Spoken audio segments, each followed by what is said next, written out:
आप्यायन्तु ममाङ्गानि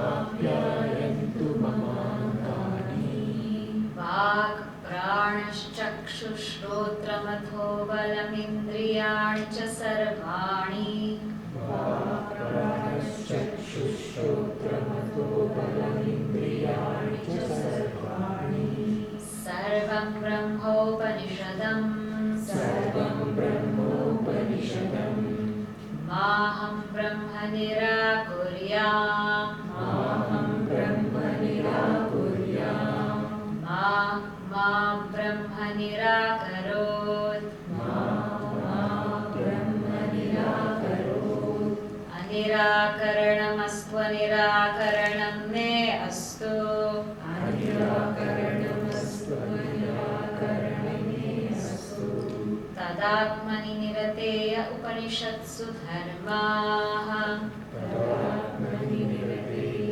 उपनिषत्सु धर्माः ते मयि सन्तो ते मयि सन्तो ते मयि सन्तु ते मयि सन्तु ॐ शान्ति शान्ति शान्तिः ॐ शान्ति शान्ति शान्तिः You can repeat. केनेषितं पतति प्रेषितं मनः केनेषितं पतति प्रेषितं मनः केन प्राणः प्रथमः प्रैतियुक्तः येन प्राणः प्रथमः प्रैतियुक्तः केनेषितां वाचमिमां वदन्ति केनेषितां वाचमिमां वदन्ति चक्षुश्रोत्रं क उदेवो युनक्ति चक्षुश्रोत्रं कौदेवो युनक्ति श्रोत्रस्य श्रोत्रं मनसो मनो यत् श्रोत्रस्य श्रोत्रं मनसो मनो यत् वाचो हवाचं सौ प्राणस्य प्राणः वाचो वाचं सर्वस्य प्राणः चक्षुषश्चक्षुरतिमुच्य धीराः चक्षुषश्चक्षुरतिमुच्य धीराः प्रेत्यास्मालोकादमृता भवन्ति प्रेत्यास्मलोकादमृता भवन्ति न तत्र चक्षुर्गच्छति न तत्र चक्षुर्गच्छति न वाग्गच्छति न वागच्छति नो मनः नो मनः न विद्मः न विद्मः न विजानीमः न विजानीमः यथैतदनुशिष्यात् यथैतदनुशिष्यात् अन्यदेव तद्विदितात् अन्यदेव तद्विदितात् अथो अविदितात् अधि अथो अविदितादधि इति शुश्रुमपूर्वेषाम् इति शुश्रुमपूर्वेषाम् येनस्तद्व्याचचक्षिरे येन सत्याचक्षिरे So this is where we stopped yesterday. So what is the thought flow of Kenopanishad? How does the Upanishad start? Kena, right? Kena ishitam preshitam manaha. What is it that prompts the mind to fall on objects? What is it that prompts the speech to speak, the breath to breathe, the eyes to see, the ears to hear? What is it that prompts that? This is what the student asked. And how did the teacher answer? Shrotrasya Shrotram. It's the ear of the ear. Manaso Manoyat. The mind of the mind. Vacho Havacham. The speech of the speech. Saupranasya Pranaha. The breath of the breath.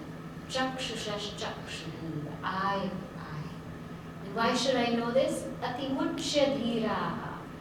Because having known this, I am able to let go of my sense of I-ness in everything. And Pretyasmalokat, having departed from this world of senses, sense objects and mind, Amrita, I realize my immortal nature.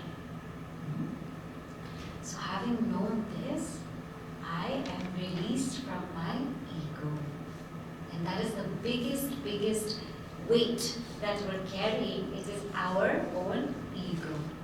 So Vedanta is not seeking to free the mind. In Vedanta, there's no free mind and there's no free body. Rather, we seek freedom from the body and freedom from the mind. That's what we're seeking. Because there is no such thing as a free body. If you take a body and you expect that body to be free and completely free of disease, free of pain, free of suffering, it doesn't exist. If you want to find a mind that's completely free, free of all roles, responsibilities, duties, it doesn't exist. But what exists and is ever existing is that freedom from the body and freedom from the mind. So when people ask this question, is there free will or not? When we're talking about the body and the mind and living in that, then apply free will. But when we're talking about being beyond the body and the mind, then there is just freedom. There's just freedom. And this freedom and everything flows. Right? So that has the answer. That's the key to the answer. It is something within us, not something outside of us, something within us. And that within us is free from the body, free from the mind. And now the student has a follow-up, so to say, question that we are posing on his or her behalf. Can we see it? Na tatra chakshur gacchati. Can't be seen. Because it is not an object of our experience. It cannot be seen. We cannot see it. It doesn't have any form or color. So it can't be seen. Na vag gacchati. Can you tell me about it? Well, speech doesn't go there.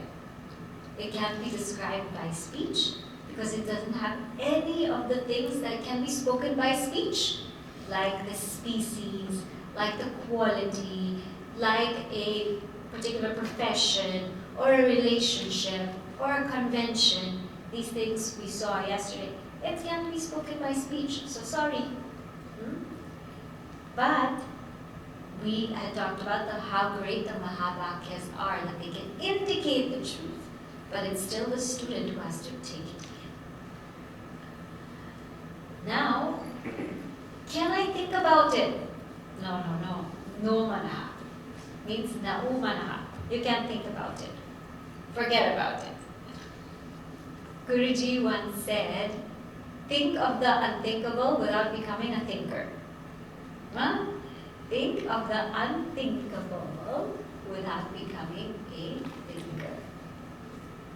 So what does it mean that the mind cannot think of it? Then why am I coming to Vedanta class? And why am I learning all of the Shastras if I can't think about it? See, the mind can only remove ignorance. This is very important. The mind can only remove ignorance. It cannot reveal Brahman. Mind cannot reveal Brahman. What is the example they give? You all study Atma Bodha. How many of you were in the Atma Bodha class? Yeah, okay. So you remember there was an example of a particular water, and the water was kind of muddy and dirty. And how did we clean that water which is muddy and dirty? How do you clean it? You put a powder, katakarenu. Remember that? Right? To remove the dirt in the water, you put a special powder. And when we put the special powder, what happens is it takes that dirt and it makes it settle in the bottom.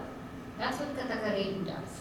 And even that katakarenu, that powder, it also dissolves. It also dissolves. So what's left is clean drinking water. So you have the point? So you have water and there's dirt on the water, right? And to take out this dirt in the water, you put a powder. And when you put the powder, it takes the dirt, it settles it down, And the powder also dissolves. So what is that dirt? That dirt is our jiva bhava, our notion that we are limited. Our notion that we are limited and notion that the world is real. So it is that ignorance. And knowledge is like that kataka renu powder. It will remove that ignorance. It removes it, settles it down, and the knowledge also goes. And what's left is pure Brahman, the water. A very, very spectacular example because the water is pure and Brahman is also pure. So the thought is not going to reveal Brahman. It's not going to do that. It's just going to remove ignorance, and the thought itself goes. And so that's why the mind has a very limited approach. It can only go thus far. After that, it only can dissolve itself. Now, one common example which we all will understand is when we were babies, we didn't have a name, right? And then all of a sudden, our parents gave us a name. And they said, this is you. So let us say this is Shubhani, this is Shubhani, right? And they said, this is you. And so I did not know who I was, and then knowledge came that this is Shubhani. Now after I gain this knowledge that I am Shubhani, what happens? I don't have to keep repeating that again and again and again, right? I don't have to keep telling myself, I'm Shubhani, I'm Shubhani, I'm Shubhani. I don't have to keep repeating it because I already know. I already know. And I know, and the way in which I interact with the world is rooted from the knowledge that I am Shubhani.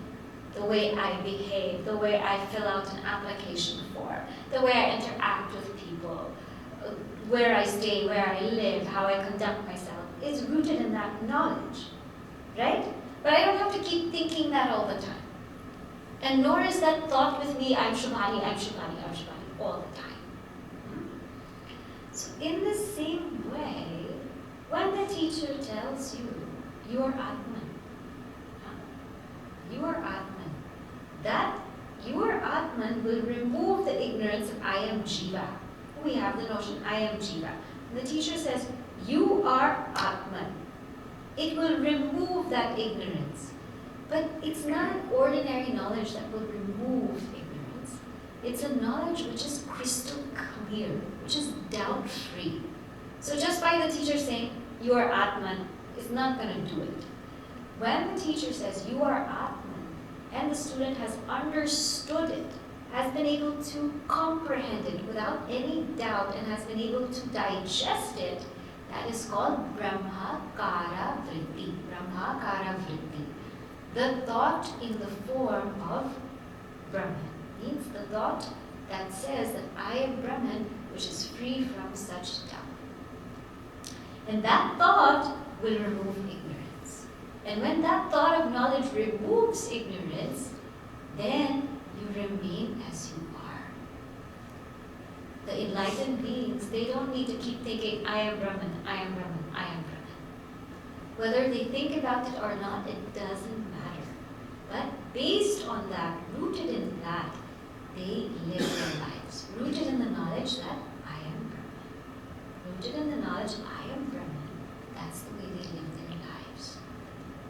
So the mind cannot go there because the mind will not reveal Brahman. The mind is revealed by Brahman. So how will the mind reveal Brahman? Guruji gives a very beautiful example, like a flashlight. Yeah? So the battery in the flashlight is required to turn on the flashlight and illumine everything. But can the flashlight illumine the battery? No.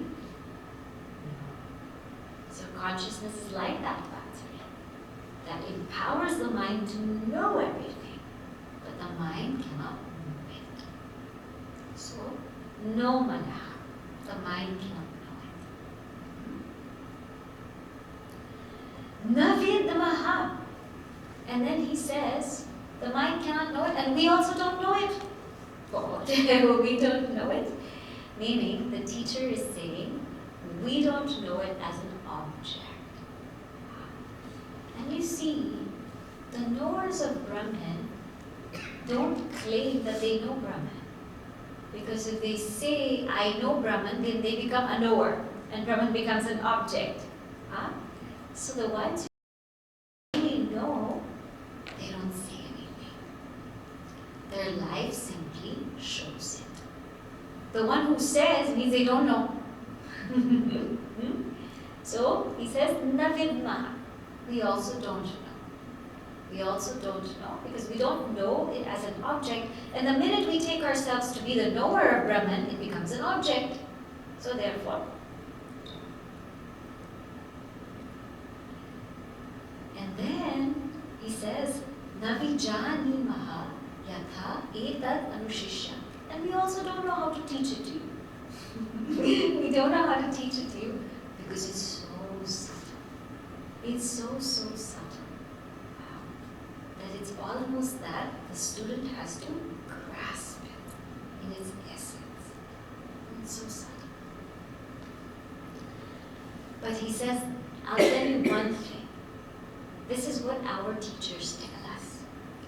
Anyat eva tad viditat atho aviditat adi. It is different from what is known and it is beyond the unknown. It is different from what is known and is beyond the unknown. Can you all repeat that? It's different from what is known and it's beyond the unknown. Now this is very, very profound. Now just think for a second. Can you think of anything in your life that's different from known and also beyond the unknown?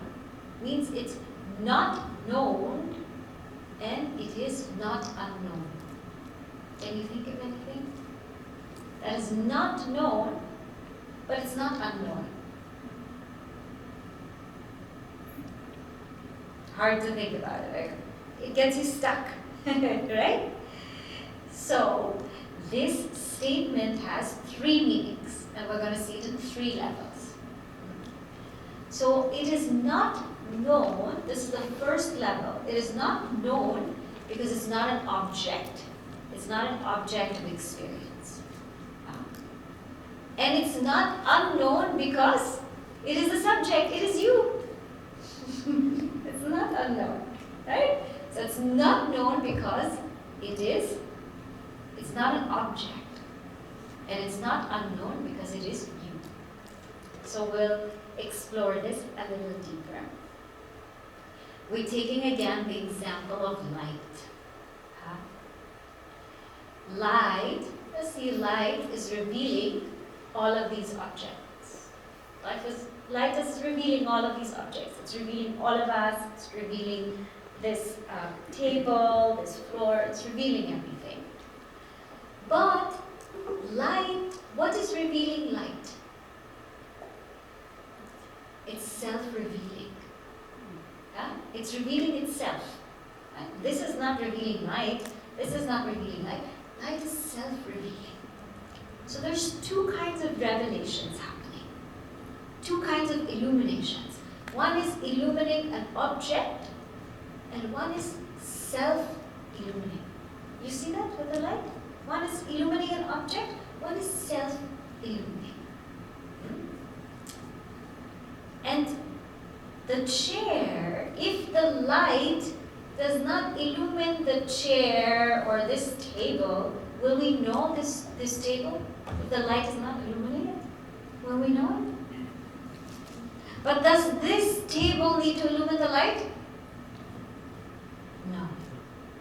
So the light is needed to illumine this. Without the light, this cannot be illumined. But the light doesn't need anything to illumine it. This table doesn't have to be there to illumine the light. This seat doesn't have to be there. The stage doesn't have to be there. The light is self-lit. So we call this two things. One is called swaprakasha and the other thing is called aparuksha. Right? Swaprakasha means it is self-luminous, self-luminous. It's self-revealing. Aparoksha means it doesn't need anything to illuminate. Doesn't need anything. You don't need anything. Now, come to ourselves. So we understand the experience of light. Now come to ourselves. To know, let's say, to know this paperweight, right? What do I need? I need the light, yes? I need my mind, I need my eyes, and I need this object, and then I know this paperweight. Yes? Right? And without the mind, without the eyes, without the light, without all of this, backed up by consciousness, of course, I will not be able to know this. Yeah? So to know this, I need all of these things. And it depends on consciousness. Now, to know myself, what if somebody were to ask you, are you here? Do you need light? Do you need your eyes? Do you need your mind? Do you need a thought? You just know. You don't have to think, am I here or not? Do you have to think if somebody asks you, are you here, to say, am I here or not? To know ourselves, we don't need anything. We don't need anything. And that means it is self-revealing and it is directly perceived, directly experienced as I. We don't need an object. We don't need any object to illumine us. No thought to illumine us. No senses to illumine us. We are there. We are self-revealing. So that consciousness, because it's revealing other things, and because it is self-revealed, it is swaprakasha. It doesn't need anything to reveal it. It's self-revealing. And because it is not dependent on other things to reveal it, is aparoksha. Aparoksha means immediate. It doesn't have any medium. No medium is required. So therefore, the self can never be known as an object. It's not known as an object because it is the very subject. It cannot be objectified. It's not a thing. It's not a thing.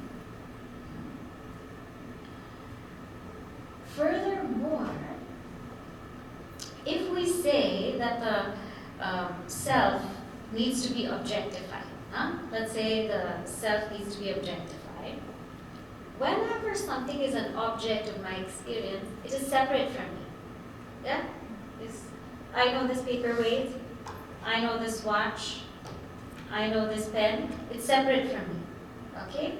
So now, if let us say the mind wants to say, I want to know consciousness, means the mind has to be separate from consciousness.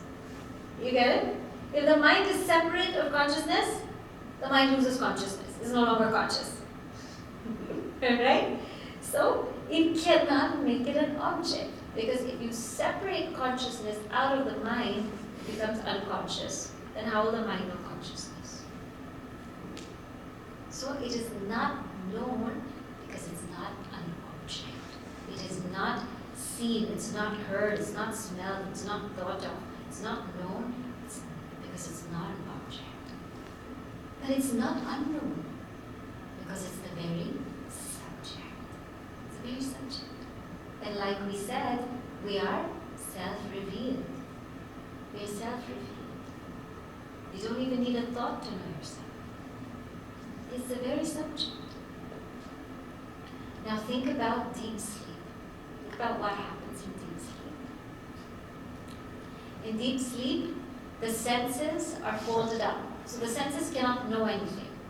Yes? And in deep sleep, the mind is folded up. The mind cannot know anything. Yes? Ego is folded up. Can't know anything. Mind, intellect, ego folded up. But yet you know you're there. So what knew you were there? What illumined your presence? That's all consciousness. There was nobody to have knowledge of deep sleep. There was no eyes, no mind, no intellect, no ego, nothing, but you were simply there. Therefore, that is consciousness. So this is level 1. Now in the commentary, Adi Shankaracharya Ji gives something very nice also. He says whatever is known is something that we give up. And whatever is unknown is something that we take up. How do you understand it? Whenever we know something, it depends on us. It depends on the experiencer, right? I know this, it depends on the experiencer. And when the experiencer is not there, I no longer know it. And when I no longer know it, I feel sad because it's temporary. So I know the feeling of, let us say, being close to my child. I know the feeling of being close to my spouse. But when they leave, I'm sad. Or when I do something else and I'm not anymore paying attention to them, I don't anymore have that feeling. I don't have that feeling. So anything that's known is temporary. Anything that's known, a relationship that's known, a thought that's known, a circumstance that's known, an experience that's known, anything that's known is temporary. I'm having such a wonderful experience with my friends, but it's not going to last, it's temporary. So when something is known, it's temporary because it depends on the knower. And the knower moves from thought to thought to thought. And so because it's temporary, it brings me sorrow, and therefore it should be given up. Anything that's an object should be given up. Because it's temporary, it should be given up. And anything that we don't know, anything that's unknown, we want to know. I don't know what this is. I don't know what this Kenopanishad is. Let me know. I don't know what this is. Let me know. Anything unknown, we want to take up. But the self is something that cannot be given up and cannot be taken up. It cannot be given up. It cannot be taken up. There's a very, very beautiful quote. It says, samsara, no matter how much you hold on to samsara, it will slip away from you. And God, no matter how much you let go of God, He'll never go away from you. So, that is consciousness. You cannot give it up. You cannot take it up. You cannot give it up. We cannot give up consciousness. And we cannot take it up also, because it is our very own self. So level 1, seen. Yes? Now, level 2. Level 2. It's different from the known, different from the unknown. Known means our gross and subtle body. So this is known. The world of the body, objects, they're known. We can clearly perceive it. And the subtle body, the world of thoughts, we're clearly aware of it. Everybody's aware of their thoughts.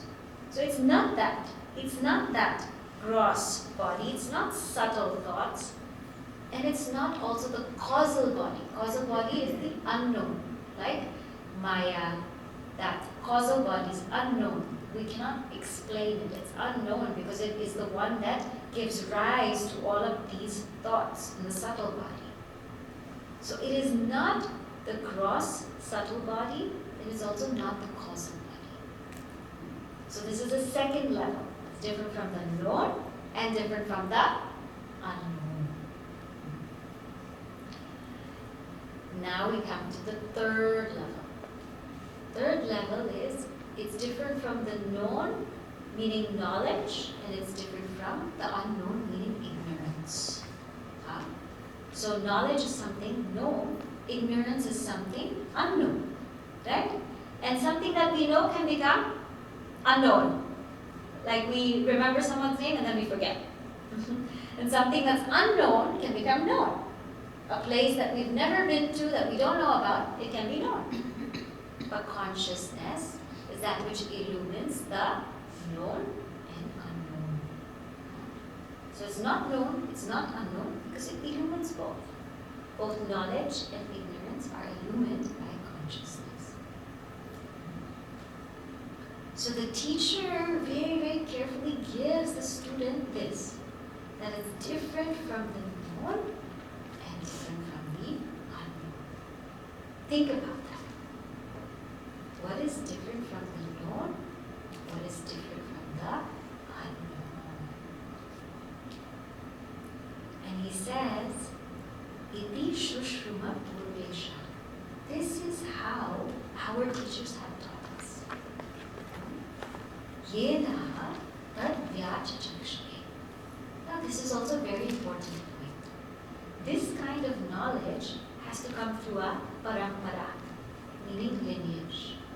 It cannot come ordinarily. Have you ever tried to buy something from the black market that's bootlegged? Right? Let us say you're outside the Apple store. Let's say you want to buy a new Mac or iPad or phone. You're outside the Apple store and then somebody's outside and, hey, you want to buy a Mac for me? Hey, you want to buy this for me? I'll give you $200 off. I'll give you $100 off. It happens in New York City, maybe not in Peoria. But so, would you buy from that person or no? How many of you would buy from that person because it's cheaper? Maybe sometimes we would, right? But if we buy from that person, there's no guarantee. Well, is it going to be good quality? And if it breaks down, then what's going to happen?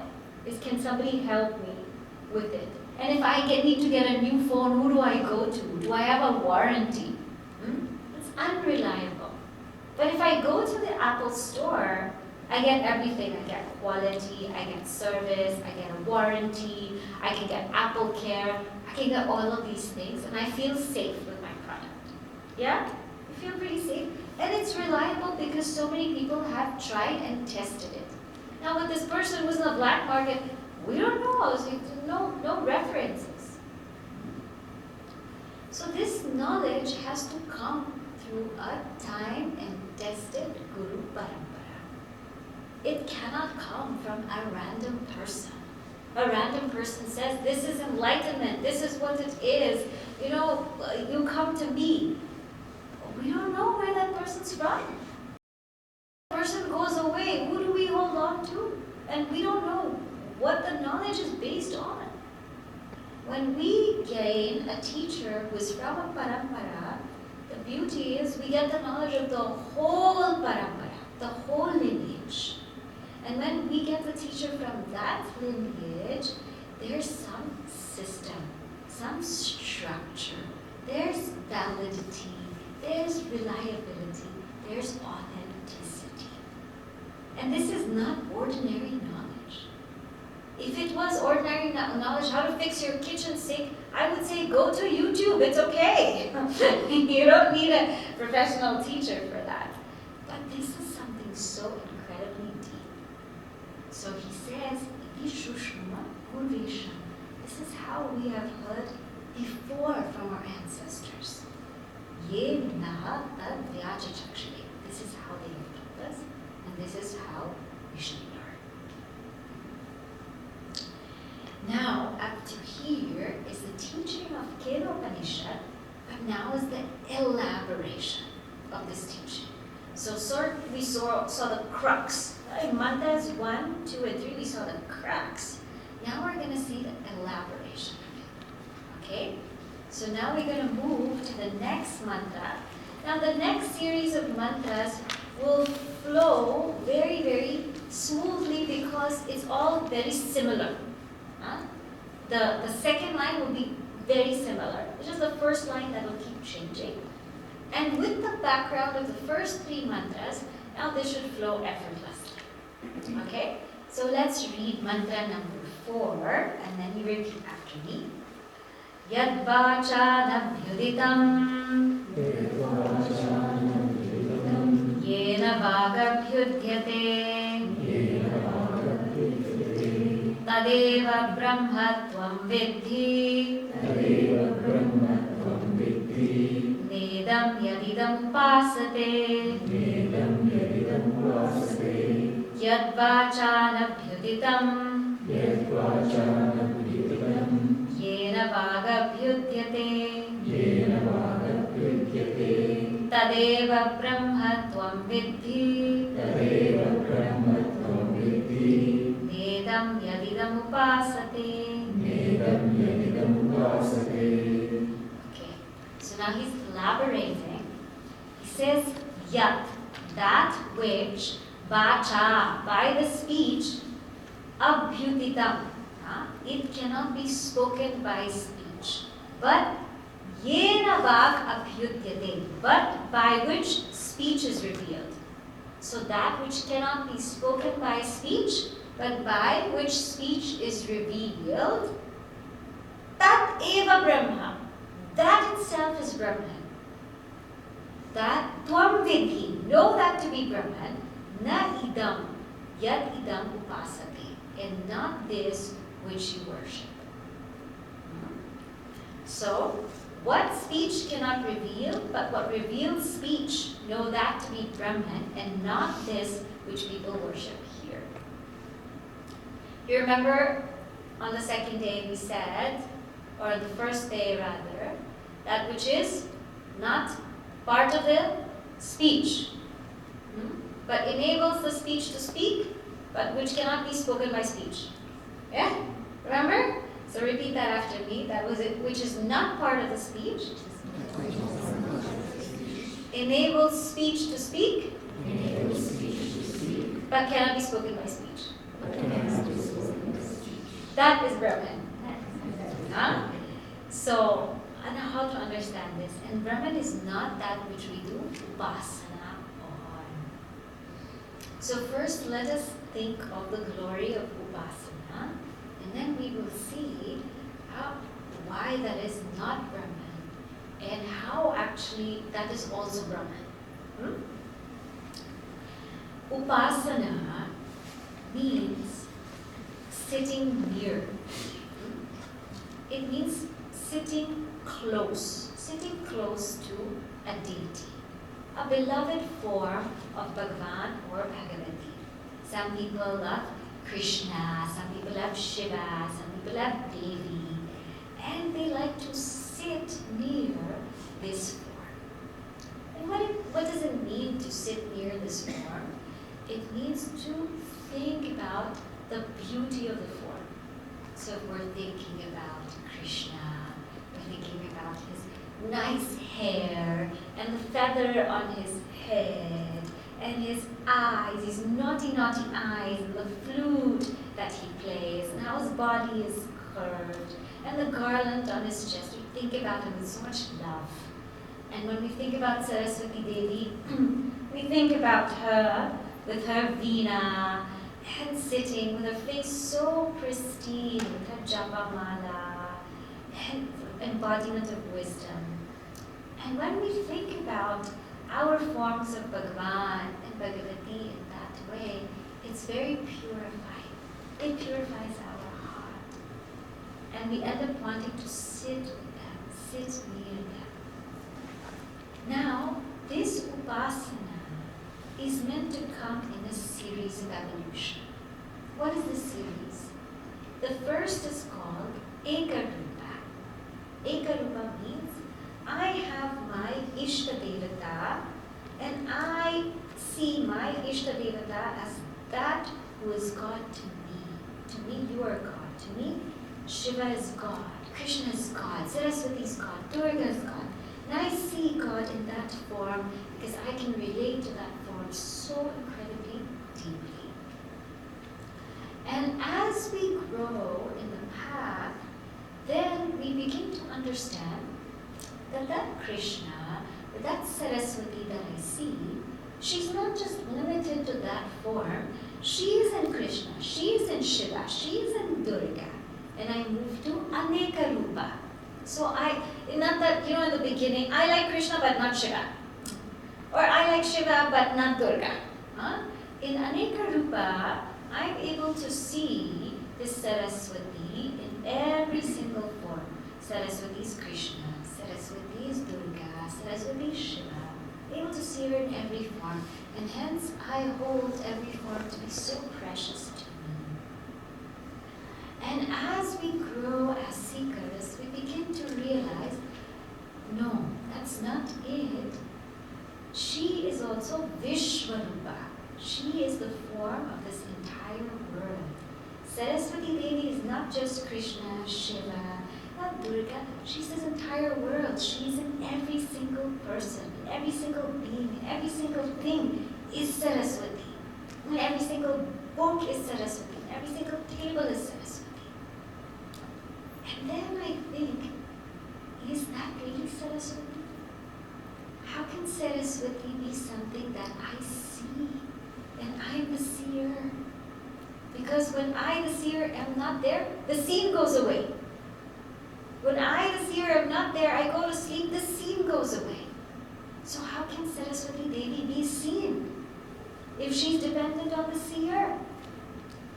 So she must not be seen. She must not be the seen world. She must be formless. So from Vishwarupa we come to Arupa. She's actually formless. And come to think of it, she is actually me, Swarupa. That's why Saraswati, whose essence, whose Sara is Swa. That is Saraswati. So she is actually Swarupa. So when we say that Brahman is not somebody who we do upasana on, who we worship as a upasana, means Brahman is not an object. And slowly we go to Brahman is the subject through this process which I just shared with you. From Ekarupa to Anekarupa to Vishwarupa, Arupa, Swarupa. Because Brahman cannot be different from you. So that Durga that I have in my home, she's me. That Shiva that I have in my home, he is me. Because the snake on the rope, how do we get rid of the snake on the rope? Not by worshipping the snake, but by inquiring into the nature of the snake. We get to the rope. So go to that source. Brahman is not someone or something that we do upasana on. Brahman is our very own nature. Now, having said that, does it mean that in knowledge, when we realize the self, do we not worship? We do. And we had also talked about this, how our great realized masters, they worship, but knowing that the same self in that murti is the same self in me. And it's a play. It is a beautiful, tremendous play. I'm going to read to you just a few lines of this Nirguna Manasa Puja. So we can just get a glimpse of how a realized person would worship. Not that they won't worship. We know Adi Shankaracharya Ji, we heard. We also know that he is the proponent of Advaita Vedanta, but yet he sits and he writes, Gatistvam, Gatistvam, Tvameka Bhavani. That Bhavani, you are my refuge. That same Adi Shankaracharya Ji would say everything, Brahma Satyam, Jagat Mithya. Next moment here, right? Gatistvam, Gatistvam, Tvameka Bhavani. So it's not that he doesn't know the truth, it's that he sees the play of it. So, in the beginning, in the realm of ignorance, there's worshipper and worshipped. But in the realm of knowledge, it is Brahman worshipping Brahman. Brahmarpanam, Brahmahavihi, Brahmahagnau, Brahmanautam, Brahmaivatena Gandhamyam, Brahmakam Samadhana. It's only Brahman worshipping Brahman. So there's no conflict at all. Absolutely no conflict. still worship. So I'll just read to you a few lines. I mentioned it earlier. I thought I'll read just a few lines. The Shishya says, Akhande Sachidanande. You are Akhanda. Akhanda means indivisible. You are Sachidananda. Nirvikalpeka Rupini. You are Nirvikalpa. There's no division in you. You are without any thought. Sthite Advitiya Bhave Api. You are one, non-dual. You are non-dual. You are non-dual. Katham Puja Vidhyate. How will I do puja to you? Because puja means there's two. How will I do puja to you? You are non-dual. Purnasya Vahanam Kutra. You are complete. You are this whole entire world. How will I do avahanam? When I do avahanam, I invite you from the space in my heart to the space in the puja. You are Purna. How will I do avahanam? Sarva dharasya chasanam. You are the support of the whole world. How will I tell you to sit down? You are the support of the whole world. How will I tell you to sit down?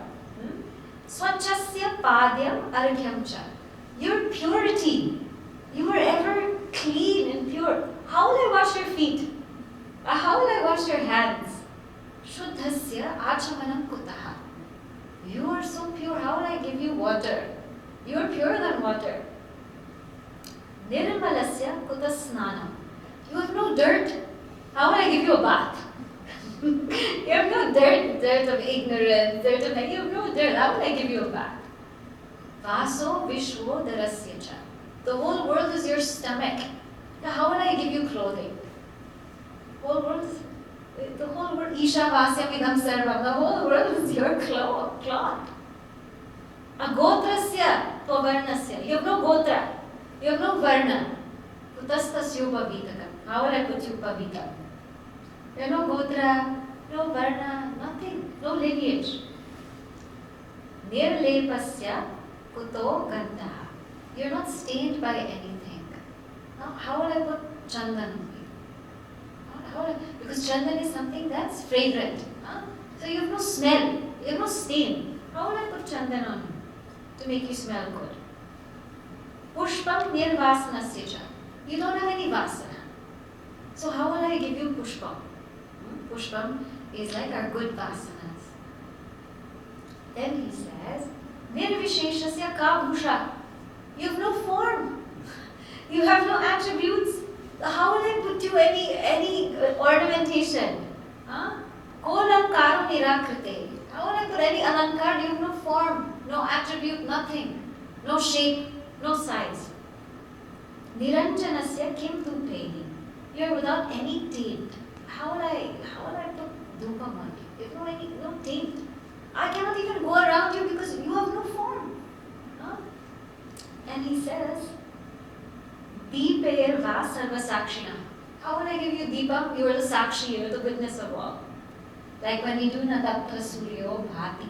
Right? We are saying that this sun doesn't even shine there, the moon doesn't shine there, lightning doesn't shine there. You illumine everything. You are the sakshi of all. How will I give you deepam? And he says, Nijanandaika triptasya. You are of the nature of pure bliss. Naivedyam kim naivedyam. How will I give you naivedyam? Naivedyam is to please them, to make them full. You are fullness. You're Bhuma, you're infinite. How will I make you full? Vishvanandaitustasya. You have the ananda of the whole world. Kim tambulam prakalpate. How will I give you tambulam? And he says, Swayam prakashachitruto yosa varkadikasaka. You are that light of one. Giyate shrutibihi tasya nirajna vidhi kutaha. How can I do stuti of you? You're beyond words. And how can I do arati of you? Where can I do? Because I'm forming a circle, but you're everywhere. And he says, Pradakshinam anantasya. How can I do pradakshina unto you? You're ananta. You're infinite. Where will I move? And how do I do? pranam. Because you are Advaya. And pranam requires two. So he says, I can't do anything. I'm at a loss. And I cannot do any stotra. You're beyond Vedas. And I cannot even do Udvasana because to invite you to me, you're everywhere. How do I do this? I'm in a pickle. And I'm just going to read one line, which is so beautiful. Ayameko vashishtosmi ityamevaham ahayet shivam asanam kalpayet paschat swapratishthatma chintanam. How you do puja? Ayam ekaha. I am that one. Avashishtaha. I am that which is without attributes. Asmi. And this is the way we do avahana. You say, I am that one being without any attributes. And how do we do asana? That I am the substratum of the whole world. Swapratishthatma chintanam. So this is like the bhava with which our Mahatmas invoke Bhagavan. This is the bhava.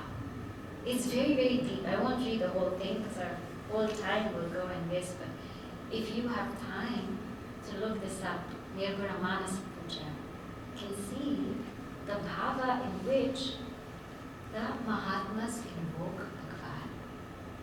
So therefore, when it says, Na idam yad idam upasate, it means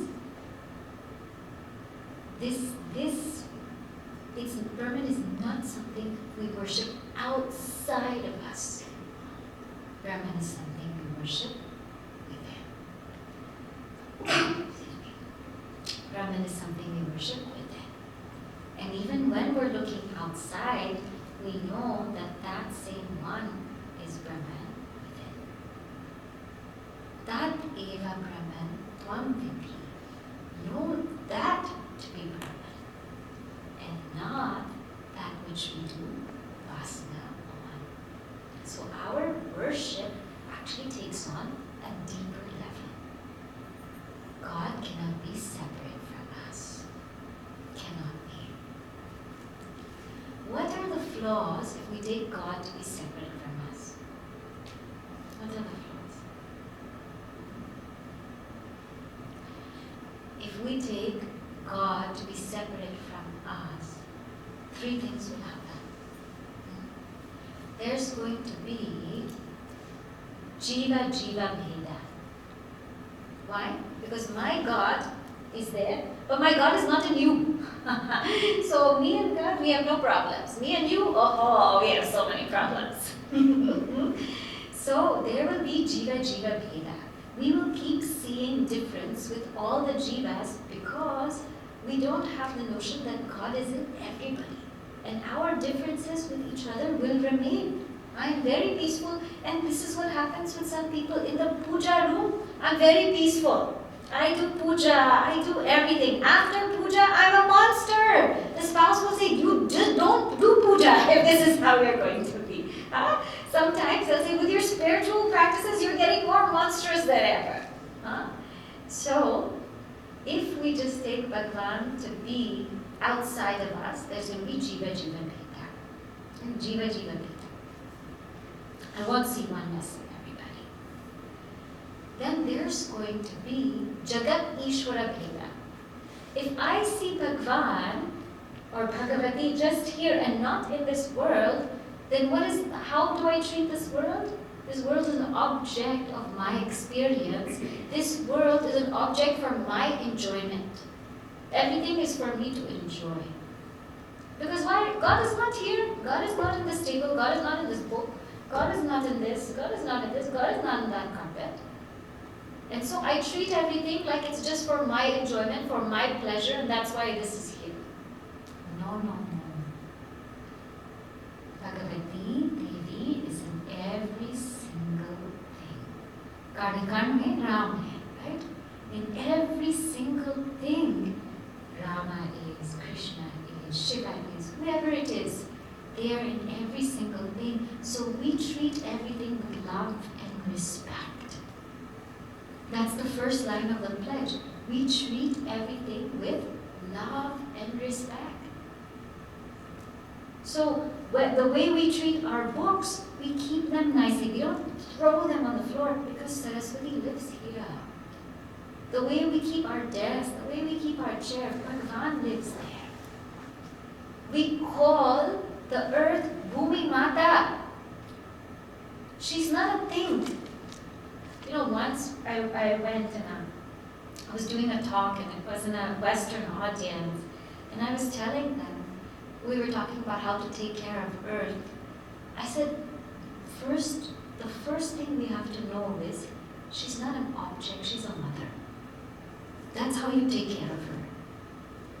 And they said, we never thought about it like that. We just thought that earth is something that we utilize and we use for whatever we want. I said, but no, she's a mother to us. And that's how we treat her. That's how we treat her. So our culture is very different because there's God in everything. Our rivers are called what? Ganga Maya. Narmada Mata. They're not called river. You don't just jump into a river. You do namaskar and then you enter into a river. Our country is not just a country. It's called Bharat Mata. She's a mother.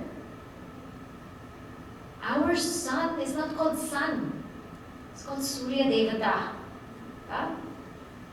When we are using water, it's not called water. It's called Varuna Devata. When we feel air, it's called Vayu Devata. Everything is imbued with consciousness because it tells us that Bhagavan is in everything. In everything. Sentient and insentient. So there is no distinction between Jagat and Ishvara. And the third difference that goes away is Jiva and Ishvara. When there is a distinction between Jiva and Ishvara, what are we doing? I'm longing to be one with God. I'm longing, when will I become one with God? When is that day when I can be at peace, when I can be in Bhagavan's feet, when I can reach Him? When? There's that anxiety, there's that longing, there's that wanting, there's that wishing, there's that willing and hoping. But the minute we know we are one, there's just a fullness. How do you know you love a person? How do you know you love a person? You don't miss them. Because they're sitting in your heart. When we miss a person, it's a sign that we don't love them. Because we're seeing them apart from us. We're seeing them far. And that's why we say, I miss you, I miss you, I miss you. But if you're in my heart, you sitting in my heart, forget sitting, you rest there. How can I miss you? In my every breath you're coming out. In my every word you're coming out. My every thought you're coming out. How can I miss you? How can I miss my Guru? When in my every thought, word, deed, He's there. Cannot miss. There's no Jiva, Ishvara Veda. That's love. There's no longing, willing, wanting, wishing, hoping. So these three things go away. Done? What's the first thing? Jiva. Huh? That Jiva, I'm different from this Jiva. That goes away. What's the second thing that goes away? Yeah, Jagat and Ishvara Veda. And so I don't treat this world like it's an object for my pleasure. I treat it as a mother. And what's the third thing that goes away? Jiva and Ishvara. Ishvaro Gururat Niti Murti Bheda Vibhagini Vyomavat Vyaptadehaya Dakshina Murtaye Namaha. Yes? Right? Ishvara, Guru, Atma, they are all in essence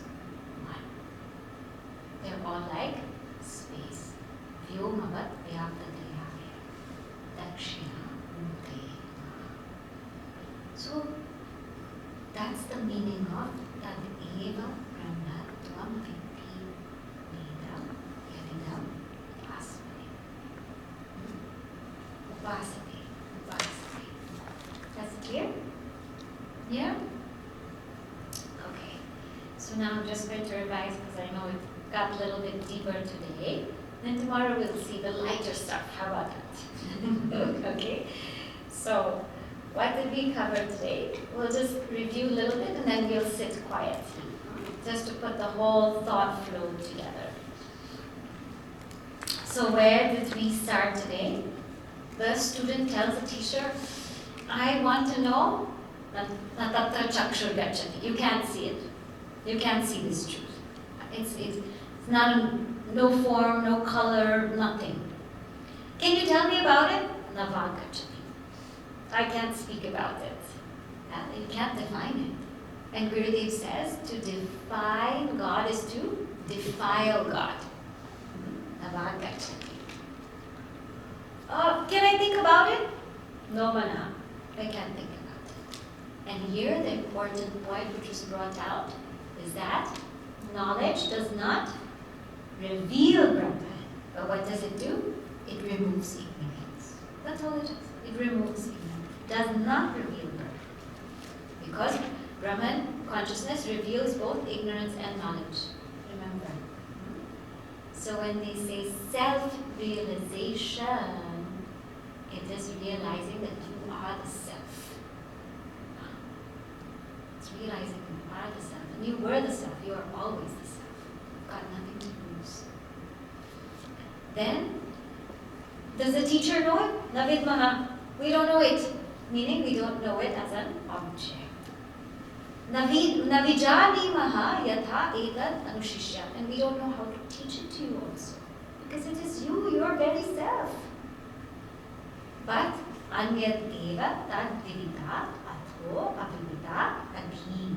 It's different from the known and different from the unknown. The first level, it's not the known because it's not an object. It's not an object of our experience. But it's not unknown because it's I. It's I. It's you yourself. You ever know? Is there a time when you don't know yourself? Right? A self is ever experienced. Ever experienced. The second level of this, it's not known because it's not the gross or subtle body. And it's not unknown because what's unknown is the causal body. So it's not that. The third level is, it's not known, it's not knowledge, and it's not unknown, it is not ignorance. Because the known, knowledge can become unknown, and unknown can become known. So here in the third level is that which illumines both knowledge and ignorance. Yeah? So that's the crux of the teaching. And then he says, okay, now I'm expounding on that. And that which is not part of speech, repeat, that which is not part of speech, enables speech to speak, but cannot be spoken by speech. That is Brahman. We didn't see that part today, that we will see tomorrow. But what we did see is that Brahman, that is Brahman, and not what we do upasana on, not what we worship on. And today we beautifully saw what he means, that the bhava just changes from worshipper and worshipped to it's Brahman, only Brahman, Brahmarpanam, Brahmavi. And when we see Bhagavan in this way, then it removes the three differences between Jiva and Jiva, Jiva and Jagat, Jiva and Ishvara. And then there's truly Advaita. Brahman alone. Yes. Okay? So tomorrow we'll see the rest of the first part of the Upanishad. Tomorrow we may have time for some questions. So if there's something that's not clear to you, please write it down and we can try to cover it. Depending on how many questions we have, that much time I'll take. So if you can have that ready, then I know how much time I'll take and how much time to keep for questions. Okay? Right? So now let us sit quietly for some time. Sit straight.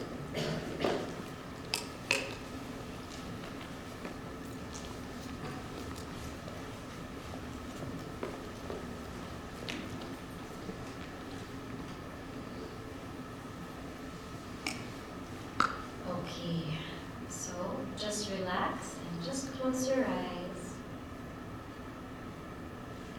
Let's start with 3 Oms.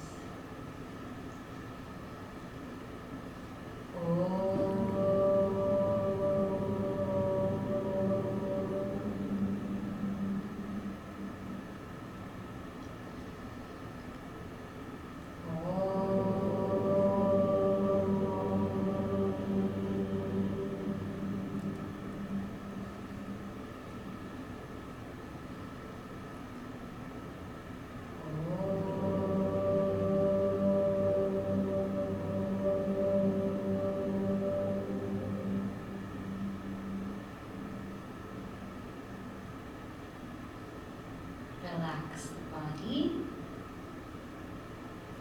relax your feet, ankles, legs, and the knees.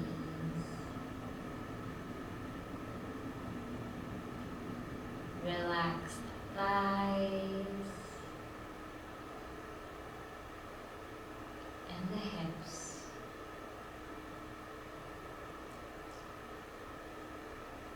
Stomach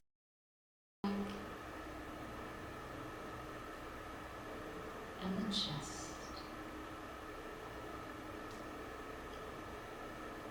Lower back,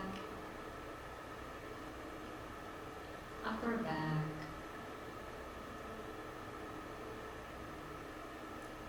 shoulders,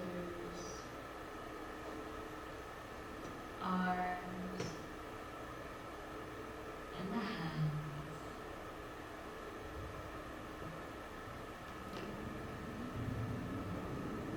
Relax the neck,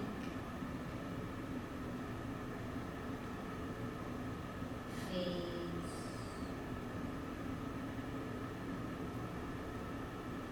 forehead,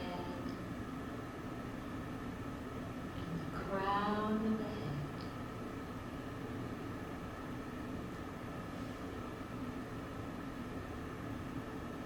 Relax the entire body from the crown of the head to the toes.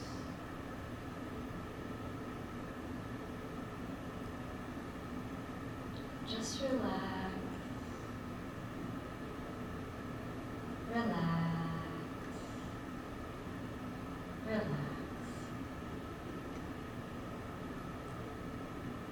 Take a deep inhale, exhale, inhale, exhale.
Gurave.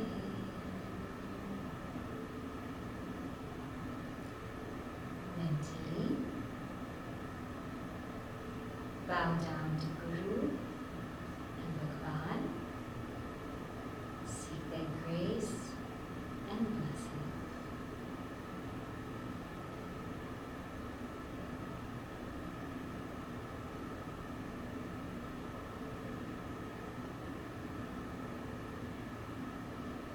Now, we'll bring the knowledge to the mind.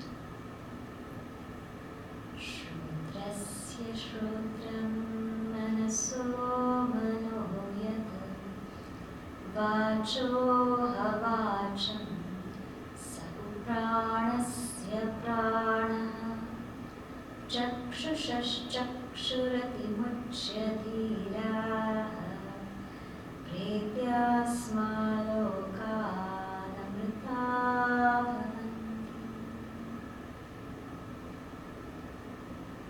Our true self is the ear of the ear, the mind of the mind, speech of the speech, the breath of the breath, the eye of the eye. That is the reality. So as you're sitting quietly,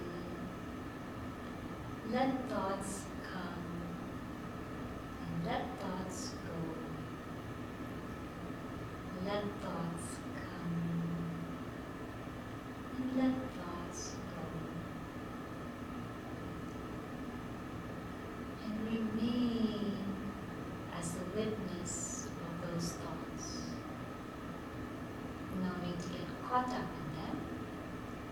Just let them slide, glide, let them pass like cars, and just remain apart from them, illumining them, and yet apart from them, and remain as you are.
Slowly rub your palms together to generate some heat.